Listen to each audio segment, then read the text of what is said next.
Welcome back, everyone, to Tell Me More Stories Told This podcast, where we like to take a deep dive into some fascinating stories from history.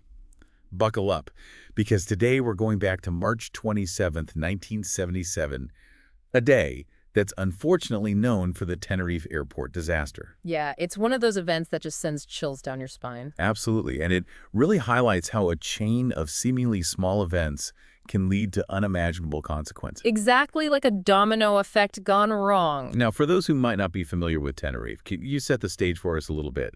What exactly happened on that day? So we're talking about two Boeing 747s, massive jumbo jets, stranded on a foggy runway in the Canary Islands. Wow, okay, so already sounds like a recipe for disaster. Yeah, and it all started with a bomb threat at their original destination, Gran Canaria Airport. A bomb threat? Yeah, a real bomb actually planted by a separatist group. It exploded in the terminal, causing injuries and forcing authorities to divert all incoming flights. Oh, wow, that's terrifying. So where did they divert these flights to? Well, they sent them to a smaller regional airport on the neighboring island of Tenerife Los Rodeos Airport. Ah, so Los Rodeos was like the backup plan, but I'm guessing it wasn't really equipped to handle such a sudden influx of huge planes like 747s. You got it. Los Rodeos only had one runway and one main taxiway, and it quickly became incredibly congested. I can imagine. To make things worse, these diverted planes were so large that they had to park on the taxiway, essentially blocking it. So any departing aircraft were forced to do something pretty unusual, back taxi on the runway itself to get into position for takeoff. Back taxi on the runway. That sounds pretty risky, even under normal circumstances. Oh, absolutely. It's not ideal at all. So we've got a crowded airport, diverted flights, and a bomb threat adding to the tension. What about the specific flights involved in the disaster? What were their stories? Right, so the two main players in this tragedy were KLM Flight 4805, a charter flight from Amsterdam, and Pan Am Flight 1736, flying from Los Angeles with a stopover in New York. Okay, so two very different flights coming from opposite sides of the world. Exactly, and both flights had experienced crews. These weren't rookie pilots. In fact, the Pan Am 747 had a particularly interesting history. It was the first 747 ever delivered to an airline, and also the first 747 to be hijacked. Wow, that's kind of eerie considering what happened later. It really is quite a coincidence. So these two seasoned aircraft end up in this chaotic situation at Los Rodeos. And then what happened? Well, this is where the weather decides to throw a wrench into things. Of course. Los Rodeos is located quite high up, which makes it prone to sudden weather changes. And on that fateful day, a thick fog rolled in, reducing visibility drastically. Imagine yourself as a pilot trying to navigate a packed runway in dense fog. It's a recipe for anxiety, to say the least. Yeah, I can only imagine how stressful that must have been. And to add to the stress, the pilots received taxiing instructions from the control tower, but these instructions were unfortunately ambiguous. The KLM flight was told to back taxi the entire length of the runway and then make a 180-degree turn to get into takeoff position. Back taxi the entire runway. That sounds pretty nerve-wracking even without the fog. Oh, definitely. And meanwhile, the Pan Am flight was instructed to follow the KLM but exit the runway on the third taxiway. Okay, and were those taxiway instructions clear? Not really. The taxiways weren't clearly marked, especially in the thick fog. The Pan Am crew actually debated which taxiway was the third one. All right. And their position on the runway remained unclear right up until the moment of impact. So we have confused pilots, thick fog, a crowded runway. It's all starting to sound like a disaster waiting to happen. What was the final ingredient that pushed this situation over the edge? Well, in a word, miscommunication. The radio transmissions between the KLM flight, the Pan Am flight, and the control tower were plagued with misunderstandings. Oh, wow. So they're trying to communicate in this incredibly stressful situation with limited visibility, and the radio transmissions aren't even clear. Exactly. It was a recipe for disaster. The KLM captain, eager to depart and get back on schedule, mistakenly believed he had received takeoff clearance. This was made worse by the controller's non-standard response of "okay," which wasn't the typical phraseology for takeoff clearance, and this only reinforced the captain's incorrect assumption. So he's thinking they're good to go, but they're actually not. That's right. The tension is palpable at this point. And to make matters even worse, radio interference started to garble crucial messages. The tower's instruction for the KLM to hold position and a critical warning from the Pan Am crew that they were still on the runway were both lost in the interference. Oh my gosh, it's like a scene from a nightmare. It really is, and at this point, the KLM flight, mistakenly believing they have clearance, starts their takeoff roll. Oh, this is where my heart starts racing. They're about to take off thinking they're cleared, but they're not. And that's when things took a truly devastating turn. As the KLM 747 barreled down the runway, emerging from the fog, the crew was suddenly confronted with a horrifying sight. They were on a direct collision course with the Pan Am, which was still taxiing in front of them. Oh my gosh, it's a moment of pure terror. Did either crew have a chance to avoid the collision? Tragically, no. The Pan Am crew spotted the KLM's lights through the fog and made a desperate attempt to swerve off the runway, even turning onto the grass to avoid the oncoming plane.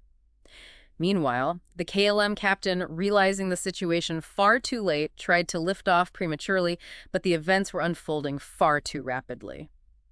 The KLM's tail struck the runway as it struggled to climb, and its underbelly slammed into the Pan Am, tearing through the upper deck just behind the cockpit. I can't even imagine the horror of that moment. It was a truly horrific scene. The impact, the fire that must have erupted from the fuel, it's almost too much to comprehend. It really is. Yeah. What happened in the aftermath? Were there any survivors? The KLM flight, heartbreakingly, had no survivors. All 248 passengers and crew perished in the impact and the ensuing fire. Oh, it's devastating. It really is. The Pan Am, however, had some pockets of survival, mostly concentrated in the front section of the plane furthest from the point of impact. So there was some hope amidst the tragedy. Yes, 61 people miraculously managed to escape the wreckage, many through holes torn in the fuselage. Imagine the scene: survivors stumbling onto the intact wing, desperate to escape the raging flames while waiting for rescuers who, due to the thick fog, struggled to even reach the crash site promptly. It must have been absolute chaos. It was a nightmare scenario and a stark reminder of the fragility of life. 583 fatalities. It's a chilling number that really underscores the magnitude of this tragedy. Yeah. And as we've been discussing, it wasn't just a single catastrophic error, but a chain of events, missteps, and unfortunate circumstances that ultimately led to this devastating outcome. Exactly. And while the immediate causes, the fog, the miscommunication, the captain's decision, are all critical pieces of this puzzle, there are also deeper systemic factors at play that we need to explore. Before we delve into those deeper issues, I want to remind our listeners to hit that subscribe button so you don't miss any future episodes of Tell Me More Stories Told Us podcast. We have so many more fascinating and thought-provoking stories to share with you. Now, back to Tenerife. What are some of these underlying factors that contributed to this chain of events? So yeah, it's easy to focus on those immediate causes like we talked about, but you also have to consider the bigger picture, the systemic factors that kind of set the stage for this whole thing. Yeah, like what were some of those underlying issues that made this accident almost inevitable? Well, one big one was the pressure on the KLM crew to depart quickly. Really? Yeah, they were operating under these strict duty time regulations, and any further delay would have meant going over those limits. Oh, I see. Which could have led to penalties for both the airline and the crew. So this time pressure likely played a role in the captain's decision to refuel at Tenerife, which just added to the congestion on the runway and made him even more eager to take off. It's amazing how something like duty time regulations could have such a huge impact on such a tragic event. Yeah, it really shows how interconnected everything is in aviation. Right. One small thing can have ripple effects. Absolutely. So what else contributed to the disaster? Well, another big factor was that communication breakdown between the KLM crew and the control tower. Investigators found that the ambiguous language used in the radio transmissions played a key role in the captain's mistaken belief that he had takeoff clearance. You mentioned earlier that the controller's use of OK was a problem. Can you explain that a little more? Yeah, so back then there wasn't any standardized phraseology for certain communications. The controller's OK was meant as an acknowledgement of the KLM's transmission, not as an actual takeoff clearance. But the KLM captain, already under pressure and wanting to leave, probably interpreted it as clearance. Wow, so a simple word like OK could have such catastrophic consequences. It's crazy, right? It just shows how crucial clear and unambiguous communication is, especially in high-stakes situations like flying a plane. Makes sense. So after this tragedy, were there any changes made to prevent something like this from happening again? Oh, absolutely. This disaster led to some major changes in the industry. One of the most important was the adoption of standardized phraseology in air traffic control communications. So everyone's speaking the same language, so to speak. Exactly. It ensures that pilots and controllers worldwide are using the same terms, minimizing the risk of misinterpretations. Like, now the word takeoff is only used when giving explicit takeoff clearance, so there's no room for confusion. That seems like a pretty obvious solution in hindsight. Yeah, it's one of those things that seems so simple after the fact, but it took a tragedy like this to really highlight its importance. So besides standardized language, were there any other changes? Yeah, another big shift was the focus on crew resource management, or CRM. What's that? It's basically a set of training procedures designed to improve communication and teamwork in the cockpit. So it's not just about technical skills, but also how the crew interacts with each other. Exactly. CRM training emphasizes open communication, mutual respect, and a willingness to challenge authority if necessary. It empowers even junior crew members to speak up if they see something wrong, regardless of their rank. That's interesting. So it's about creating a culture of safety where everyone feels comfortable speaking up. Precisely, and it's been a huge factor in improving aviation safety since Tenerife. It sounds like a direct response to the dynamic we saw between the KLM captain and his crew in Tenerife. If they had felt more comfortable questioning his decisions, maybe things would have turned out differently. Yeah, it's definitely possible. CRM training has become a cornerstone of aviation safety, and it's helped prevent countless accidents since its introduction. So even though the Tenerife disaster was a terrible tragedy, it did lead to positive changes that made air travel safer for everyone. It's a bittersweet legacy for sure. Definitely. But the investigation didn't just stop at communication and CRM. They also looked closely at the physical layout of Los Rodeos Airport. Remember, one contributing factor was the congestion on the runway and taxiways forcing planes to backtaxi? Right. And the fog made it even harder for pilots to see where they were going. Exactly. So the investigation led to improvements in airport design and infrastructure. Many airports installed ground radar systems to help controllers track aircraft movement, even in low visibility conditions. And runway markings and lighting were also improved, making it easier for pilots to navigate, especially in bad weather. So it sounds like they made a lot of changes to address both the human and technological factors that contributed to the disaster. Yeah, they took a pretty comprehensive approach, and as a result, the Tenerife Airport disaster became a really important case study in accident investigation and prevention. It's a story that aviation professionals around the world still study today, reminding everyone about the importance of being vigilant, communicating clearly, and always prioritizing safety.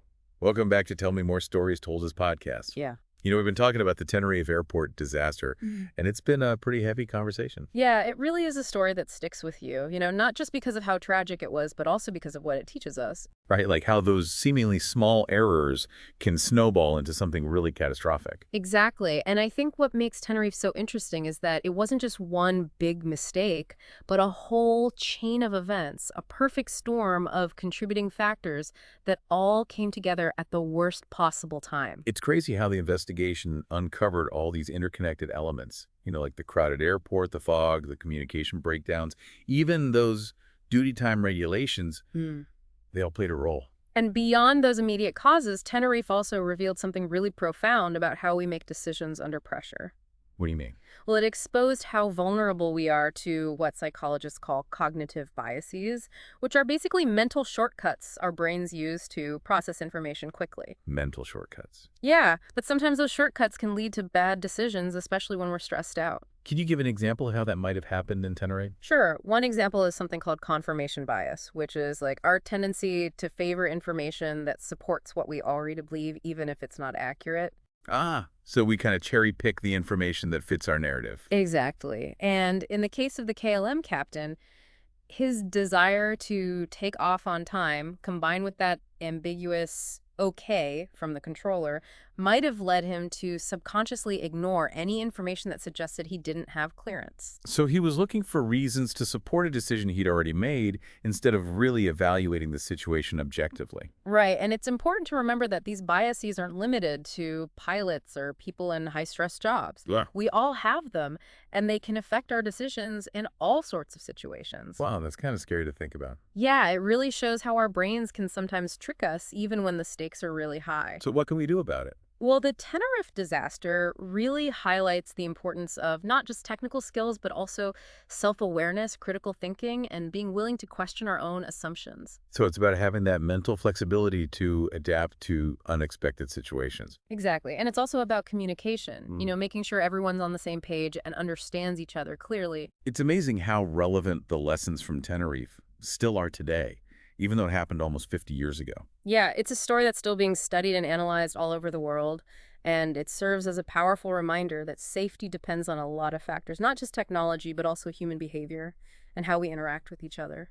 It's been a really thought-provoking deep dive and a sobering reminder that even small errors can have devastating consequences. And, safety really depends on a lot of things working together correctly. Human actions, technology, communication, they all have to be in sync. As we think about Tenerife, it's important to remember not just the lives lost, but also the lessons learned. And those lessons continue to shape the aviation industry, and they're really relevant to all of us in every aspect of our lives. Thanks for listening to Tell Me More Stories Told As podcast. Be sure to subscribe so you don't miss out on more fascinating stories like this one. Until next time, keep exploring, keep learning, and keep telling your own stories.